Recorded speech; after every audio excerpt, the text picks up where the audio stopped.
All right, Colin, welcome back. So good to have you. It's amazing that you just got back a little while ago from Antarctica and a harrowing experience. I want to update people on the incredible adventure you went on. You basically tried to do a solo trip from the coast of Antarctica to the South Pole and be the fastest guy single handedly to pull his sled, go by himself, and beat the world record. And you had everything ready. We got your lab tests done before. We want to see how you did. We used Function Health, which really tracks all your biomarkers, over 110 biomarkers, and then some. And we wanted to see what your training would be, what you would need to do, how you need to optimize your health, what the labs showed. You're a pretty healthy 30, 8, 9-year-old guy, and we found a lot of stuff that needed a little tweaking. I mean, you're kind of this guy who breaks world records, and still you had stuff we found like low iron, low vitamin D, B vitamin deficiencies, and things that were really easy to fix. And but we all try to optimize that for your trip. But you went down there, Colin, and you had this really intense experience. So maybe you could share with everybody what happened, and then we'll talk about the labs after and what we found, and some of the things we learned about your biology through using Function Health, which is essentially a platform where you can get your labs done. You don't have to go through your doctor. You don't have to wait in line. You don't have to go through your insurance. It's about $500 for about $15,000 worth of testing. It really gives you deep insights into your biology and how to optimize it, what to do, what's going on. And like I said, Colin's like an elite athlete. He's climbed every peak in every continent and done it faster than any human in the world. He's rowed a boat across the Drake Passage for Antarctica. He's crossed Antarctica by himself and won the world record. This guy's like the elite of the elite, and yet he still had a little stuff to work on. So, Colin, thanks for being back on the podcast. So tell us what happened. You went down there, and you were all ready to go. You had everything done. We got your supplements based on the findings and the results. You put it all in your special Colin bars that you made before, and you had this incredible expedition all ready to go. And you got on the coast of Antarctica. So catch us up. What happened? And Yeah, what yeah. went on? So first and foremost, it was amazing to do, all the lab testing with Function Health leading up to the expedition. One of the things that I've always figured on my expeditions of optimizing is the nutrition, like really getting the Yeah. food, as dialed as possible. And in Antarctica, it's, minus 30, minus 40 degrees every single day. And so, there's only certain foods that you can actually, eat and digest out there. It's a Like huge calorie popsicles. expenditure. Yeah. And so I've made this custom food over time. I call them the Colin bars, but it's basically, high calorie, high fat for the calorie density, of course, a blend of carbs and protein, but sort of blended up in a way that I can easily eat when it's that cold outside. And what you and I talked about on the last, podcast, the last How Colin Functions podcast, is we looked at the biomarkers and said, what types of things can we mix in? What supplements can we, do to improve? And as you said, we found some things last time, low vitamin D, iron, things like that. So when I was making my Colin bars last time, based on your recommendations and what we found from Function Health, was able to really mix all of that in. So I was ready to go. I went down to South America for a week. That's where I actually do the last blending of all the food. We've got some great videos actually of me mixing in the supplements and all the Yeah, I things into saw the that. Colin bars, getting everything prepped and ready. Then I went down to Antarctica, spent about a week down there in the final prep, and then eventually a small little plane drops me off on the edge of the Antarctic continent to begin this world record. This is my fourth time down in Antarctica doing a big expedition. That's where we met. That's where we met. That's where we met. Absolutely. We became friends in Antarctica on a boat. It was when you and I met, was a little fancier than what I was doing down there alone. A little gushy place. Yeah. So I'm down there, I'm alone, and I begin the expedition. And one of the very first part of you get off the ice shelf, which is the frozen ocean essentially, and you get up onto the polar plateau. And because of that actually creates a shearing effect with the glaciers. And so there's a lot of crevassing in that area. That's a known, scenario.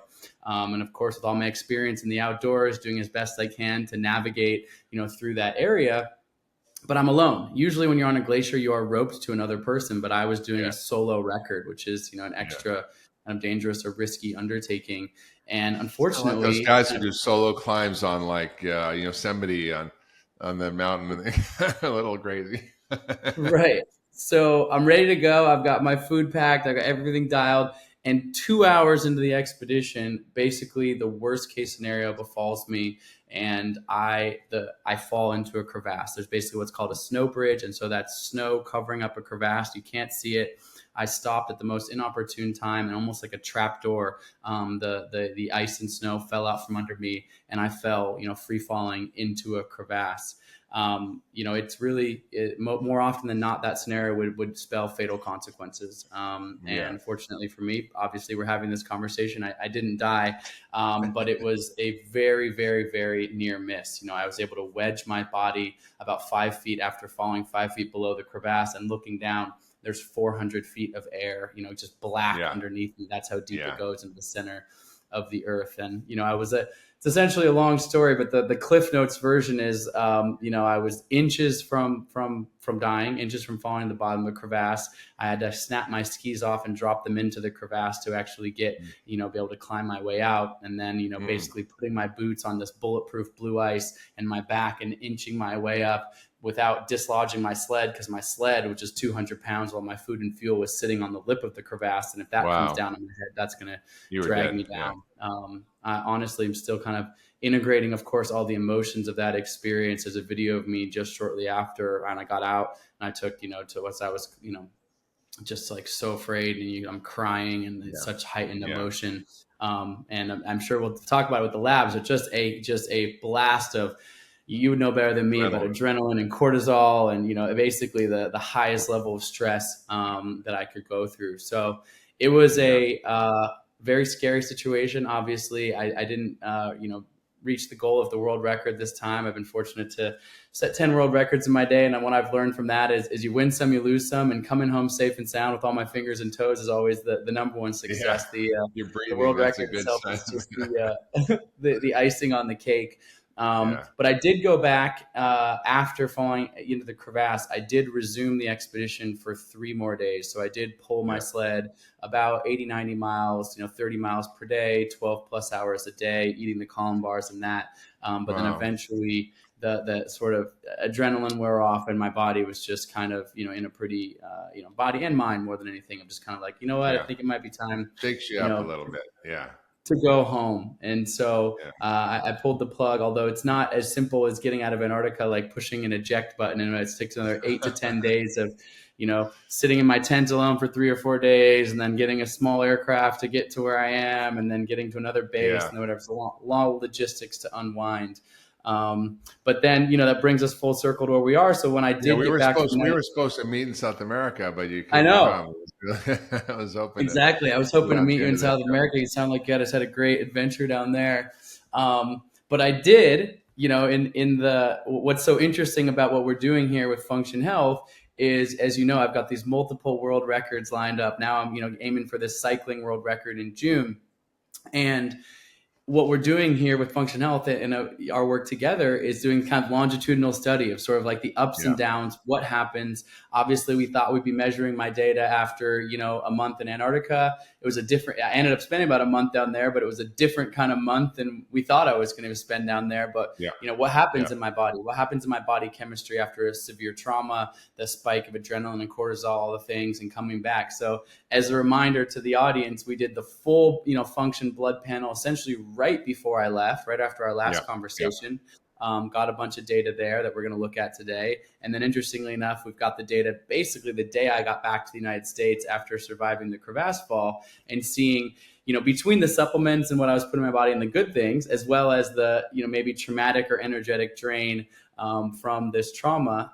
And then of course, now here we are, what optimization can we make as we build my body back up and get ready for this world record attempt in June. So I hand it over to the doctor. What are you seeing? Yeah. Well, Colin, it's just amazing to hear that story, because most of us have never done anything like that and don't understand what it's like to be out in the middle of nowhere, out of reach of civilization, and have to drag yourself out from the edge of death, from a crack in the earth where you could have fallen into the abyss. And that's a big deal. And it's amazing that you kind of came back, you figured it out, and you're here to talk about it. What's really interesting to me as a doctor, is that, with Function Health, we basically do a panel that's much deeper than you'd get when you go to your regular doctor for a checkup at your annual physical. And we look at a whole series of things: hormones, immune system, inflammation, nutritional levels.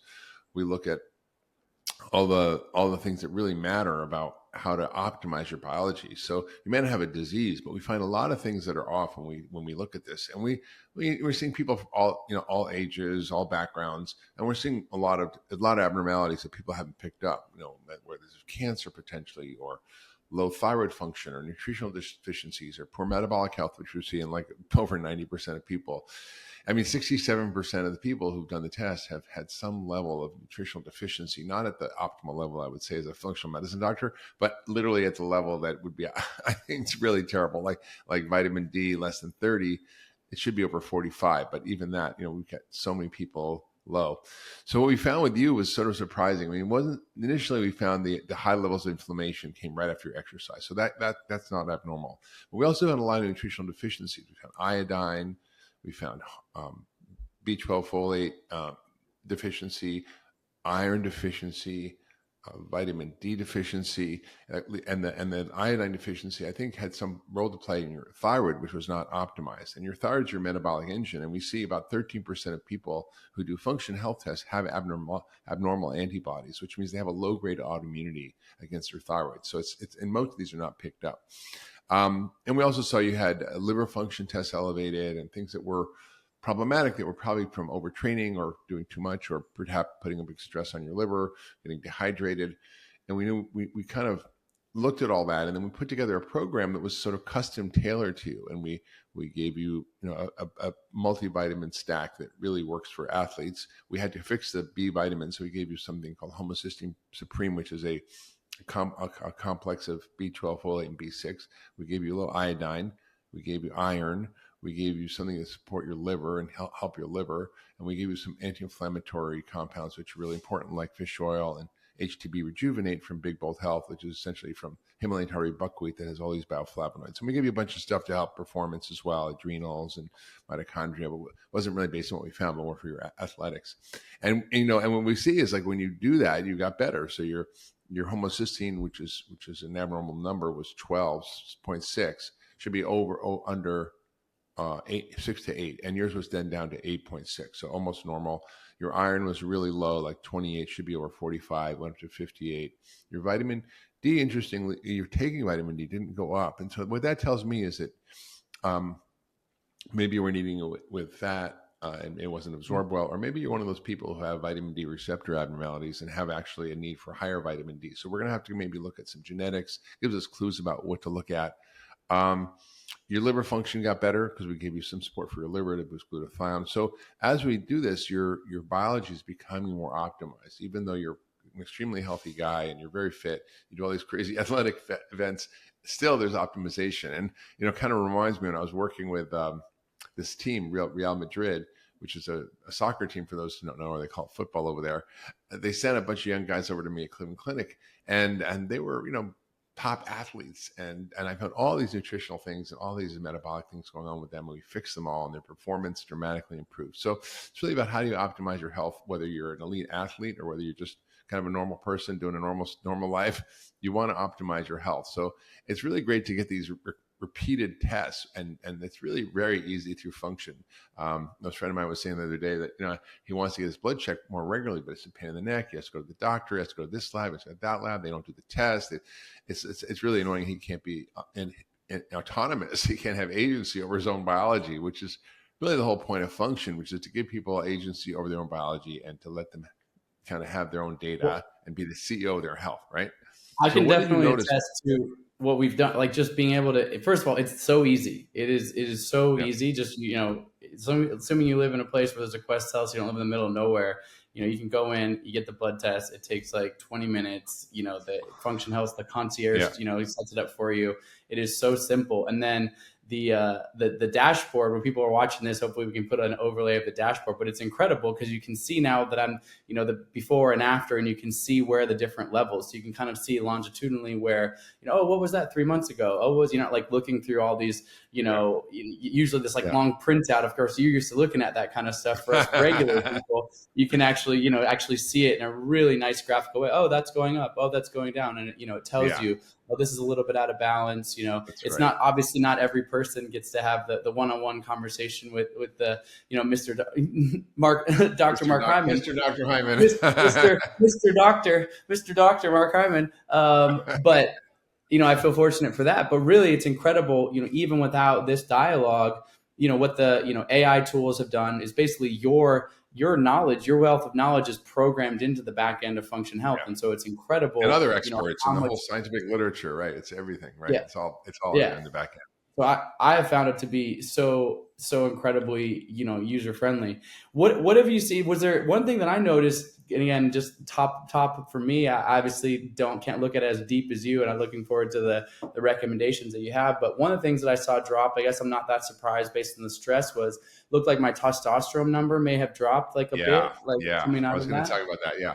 But what's interesting, you have when you do extreme stress, and there was a study that I used to quote about military recruits who were put on forced marches where they had giant packs and they had to walk for 24 hours, and they would do their blood tests before and after, and they found that their testosterone dropped, their thyroid dropped, all these cortisol went up, their glucose metabolism went awry. So basically the whole body's kind of went sideways.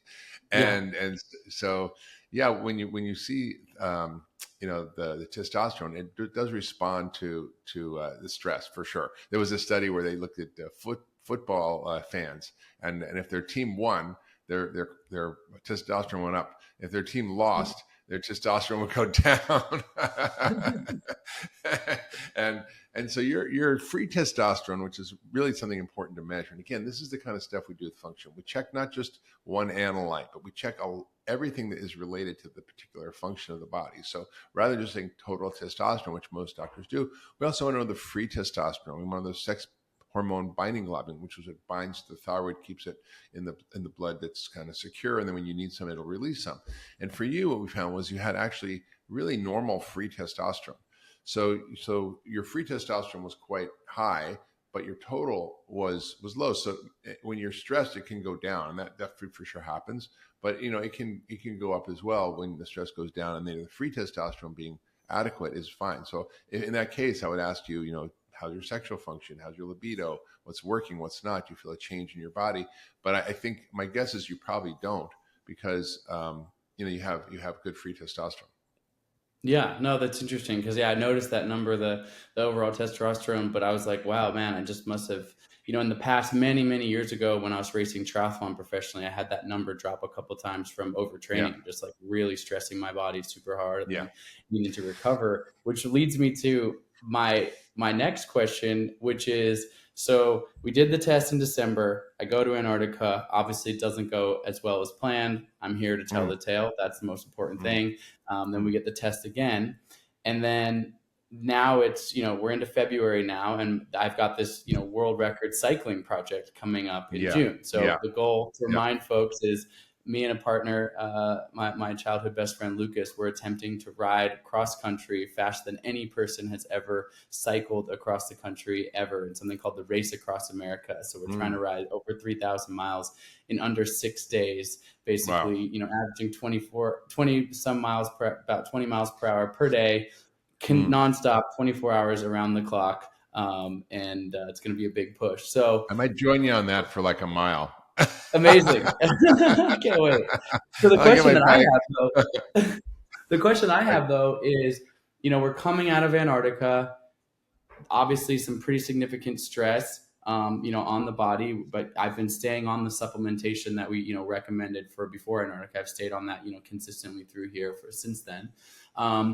Obviously had a little bit of a recovery period in through January, but now I'm starting to ramp up the cycling training, again, on the backside of that. So from a physiological standpoint and what you're seeing in the blood work, what recommendations might you have based on what we're seeing and what Function Health is telling us for, recovery recalibration coming Yeah. out of a stress and trauma, as well as leading into, ramping up, some of these, bigger rides, and getting my body prepared to really push. We're 3.5 months out from that cycling world record. And as you and I are going to do a couple more of these, we're going to, track that as we're taking kind of in a recovery phase and building up. And then, what do we Yeah. learn building into this next, Well, block of one of the training? things I didn't, yeah, this is important. How do you keep optimizing? How do you keep tweaking? How do you use your labs over time to not just have a static view, but actually modify things and adjust things over time? So we know certain things happen. Like when you over exercised in the fall, we got the first numbers, you had a high level of inflammation, which is not surprising. And that improved after came back from Antarctica. You had a little time, you weren't overtraining, and that normalized, which is amazing. I would definitely be managing inflammation on something like that. We know that your inflammatory markers go up, and inflammation can be helpful in tissue repair, but sometimes it's too much, and that can impede performance and function. So definitely want to have you on the things that we know are anti-inflammatory, like something called omega-3 rejuvenate, or maybe if you can take that instead of the Dutch Harbor omega. The omega-3 rejuvenate has something called pro-resolving mediators. So I know from the inflammation that we need to adjust the supplement regimen to give you the most powerful anti-inflammatory compound. So fish oil is really important, but within the certain types of fish oil, there's something called pro-resolving mediators. And these are things that are naturally found in fish oil, but are often absent from most fish oil pills. It depends on how you process it. And they're powerful brakes on the immune system. So they're brakes on the inflammation. So I'm going to give you something called omega-3 rejuvenate, which is a fish oil capsule, because you don't have to make Colin bars for this thing. You can actually Yeah. right? So you don't have to stick everything in a bar. It's a little harder. We had a liquid fish oil This before. way I can actually just take the supplements. Exactly. It's Yeah, take perfect. the supplement. The other thing is I'm going to give you something called Himalayan tartary buckwheat, which has something that is so powerful too. Jojoba, which is basically a powerful phytochemical, also anti-inflammatory, but there's also quercetin and other flavonoids. There's 132 phytochemicals in this. I might even give you something called Himalayan tartary buckwheat, a sprout powder, which is sprouted Himalayan tartary buckwheat powder. It's a powerful immunorejuvenator and anti-inflammatory. So that's really important. The other thing I would say is, you tend to, when you have stress, you tend to, deplete antioxidant status. You have high levels of oxidative stress, and your liver function went up before. So we know when you cycled like that, we need to make sure you're also on something to help reduce the oxidative stress in your body. And we're going to give you something called N-acetylcysteine, which basically builds glutathione, the most powerful detoxifier in the body, the most powerful antioxidant. So we're going to make sure you're on that. And then we're also going to make sure that we think about the vitamin D. My guess is, vitamin D is so important for muscle function and performance, not just bone health, not just mood, but it actually is critical for muscle performance. So you get weak muscles, you get soft bones. So we have to make sure your vitamin D is optimized. And I think, I'm going to give you a trial of a little bit of higher dose because you have a high level. And I might also ask you to do this genetic test so we can see what the genes are that might be impeding your vitamin D metabolism or function or absorption. And we have to then modify things. I also really think that there's the thyroid looks good, so I think we don't have to adjust that.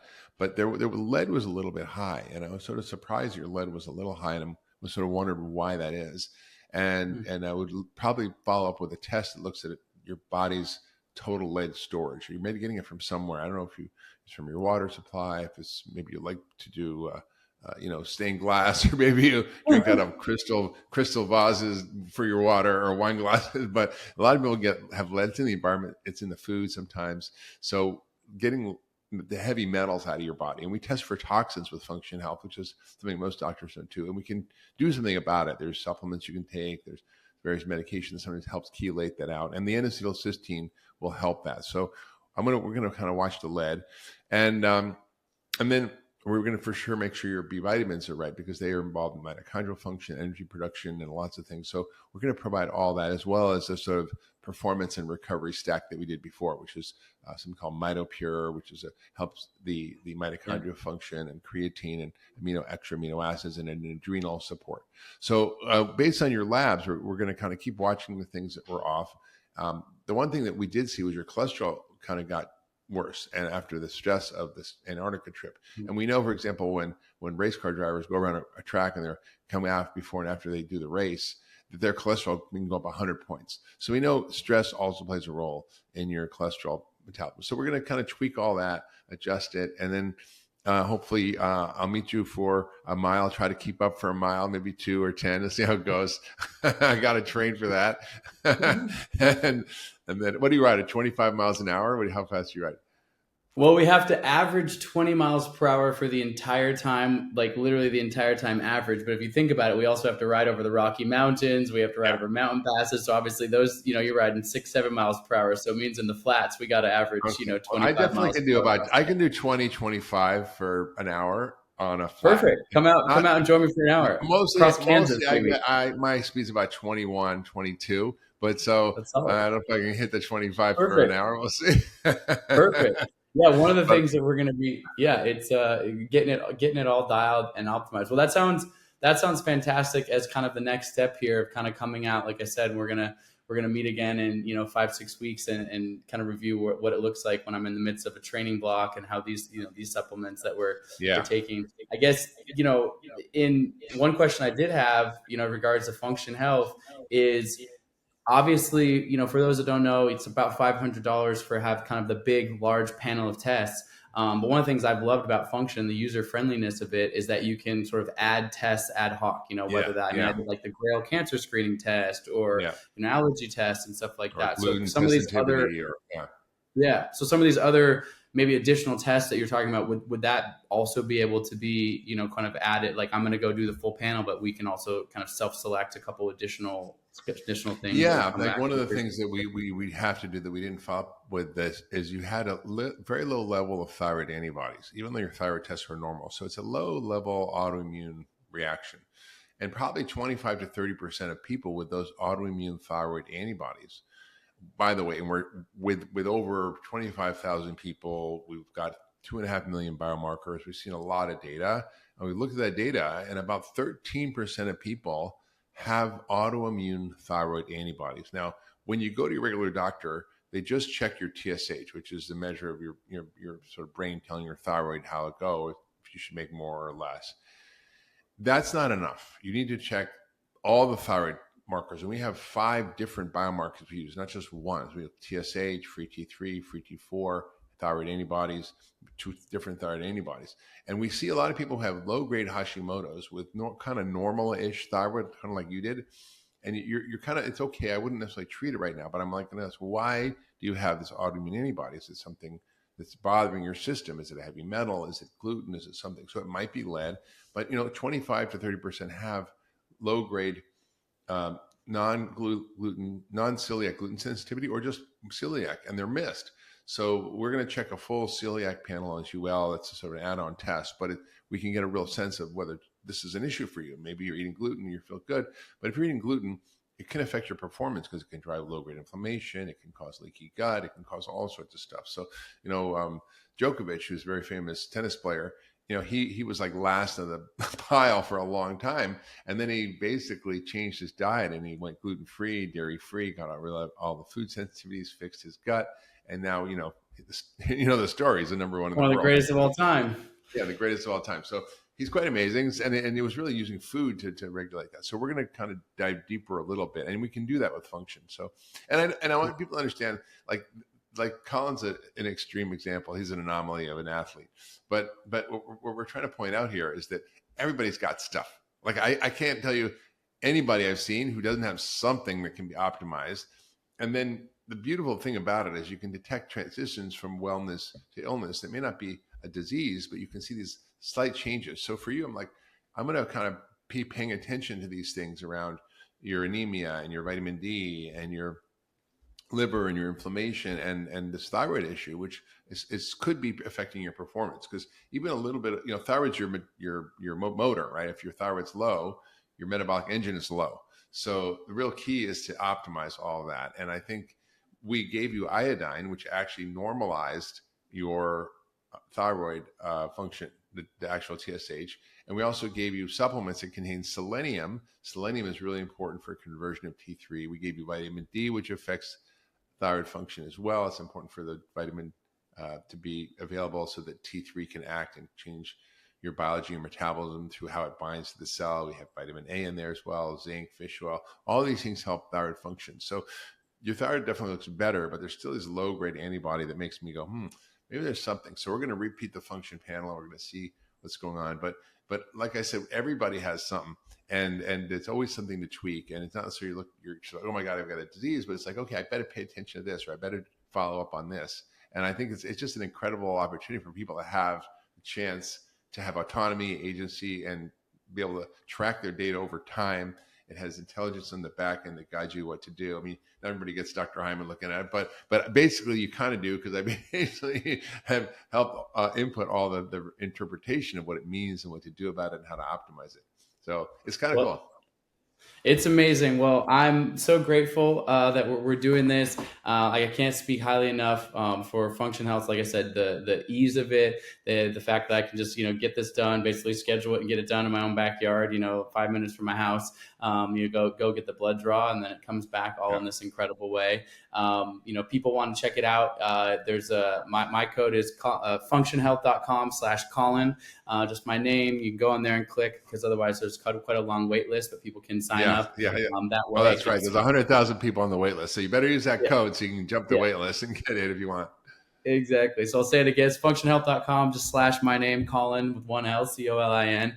You can jump the wait list and get enrolled with it. It's a game changer for me. And I love what you say, which is it's kind of, I guess it reminds me a little bit of the James Clear atomic habits, or these 1% gains. When you track something longitudinally over time, it's not like, maybe you find a disease, of course. But really it's like these small little shifts, things change. Not everyone falls into a crevasse, of course. And I hope that no one else does, but we all, things happen, people, lose their jobs, lose a family member, have stress in their life, diet shifts, exercise habits shift, whatever. And to know that that's actually having an incremental shift on our life. And when, Function Health, basically allows you to do it twice per year. You can obviously do it more than that, but twice per year, it gives you a pretty good sense of what's going on. And then you can track back to that once you're I've now been in this program for a couple of years now since it launched. And, it's amazing to look back and go, oh, okay, last spring I was feeling this way, the year right before I started training, it was like that, and can kind of track that. So for me, as a elite athlete, this has been, huge, but it's not something that even if I weren't training for a world record, I would still want to know this about myself, as well as go back. I'm excited to think about 5 years in the future when I can continue to look back and go, okay, how is that 5 years? How is my body changing, aging, etc. So anyways, this is amazing. It is really interesting for me to see what happens on the other side of a big expedition with somewhat of a traumatic outcome, and see what actually happens inside of my body underneath the hood. And then as well as I start ramping up for this next world record. So I think the next, I'm going to go get the blood panel now. We're going to, take those recommendations of the different supplements that based on what you're seeing, and we'll get another blood panel, and we'll, I think the next time we check back, it's going to be, April, as I'm about 2 months out from the cycling world record, and kind of see what it's at, as I'm in like a big training block, pushing my body super hard in that period of time, ramping up for this world record project. So when do you start your trip? When do you start your ride so people can follow you? It's June 15th is when it starts, and so basically, good. And then you're gonna people can follow you on your social, right? So how do they follow you? Yeah, you can follow everything on social media. It's my name, just at Colin O'Brady, and it's not June 15th is the ride itself, but there's a lot of fun stuff coming up.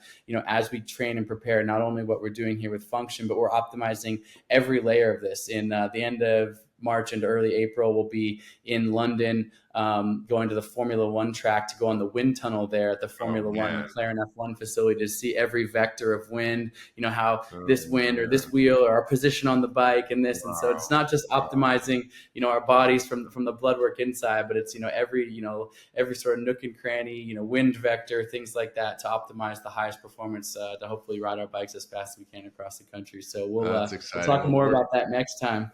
Well, we're going to be following you. It's going to be amazing, and just see how we continue to optimize your health and tweak things. And that's really the whole point of this. So thanks for being our guinea pig, Colin, and showing us what happens over time. And it's just beautiful to be able to track this with you. And it's all, again, presented in this beautiful dashboard on functionhealth.com, so people can really have deep insights into what's happening. And keep training. We're going to track you. We're going to follow you the whole trip and journey. Just go to at Colin O'Brady, and you'll see all of his antics and his great training stuff. It's awesome. So anyway, love you, man, and thanks for being our guinea pig and showing Yeah. how function can really be used to optimize your health, up level your performance, whether you're an elite athlete or just average like me. Great to see you, my friend. Until next time. Okay, we'll see you soon, Colin. Thanks.